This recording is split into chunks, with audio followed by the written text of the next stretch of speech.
आर्णी दाभाडी रस्त्यावरील कब्रस्थानाची संरक्षण भिंत पूर्ण पालकमंत्री संजय राठोड यांना निवेदन।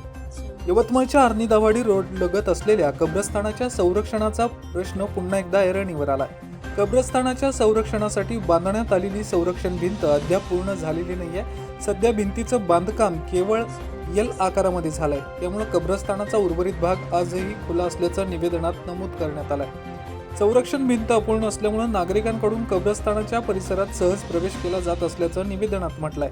त्यामुळे भविष्यात कब्रस्थानाची विटंबना होण्याची शक्यता असून मृत व्यक्तीच्या नातेवाईकांच्या धार्मिक भावना दुखावल्या जाऊ शकतात अशी चिंता व्यक्त करण्यात आली आहे। या पार्श्वभूमीवर संबंधित विभागाने या गंभीर व संवेदनशील विषयाची तातडीने दखल घेऊन उर्वरित संरक्षण भिंतीचं काम पूर्ण करण्यासाठी आवश्यक निधी उपलब्ध करून द्यावा आणि भिंतीचं काम तातडीने पूर्ण करावं अशी मागणी पालकमंत्री संजय राठोड यांच्याकडे निवेदनाद्वारे करण्यात आली आहे। यावेळी नगरसेवक पवन चापले, मनोज चरोडे, इम्रान आयुब खान, मुस्ताक शेख, अल्पसंख्याक तालुका अध्यक्ष अभिषेक इंगवले, सलमान खान, इरफान खान, शेख मुस्ताक, मुत्सार खान, शकील शेख यांच्यासह कार्यकर्ते उपस्थित होते।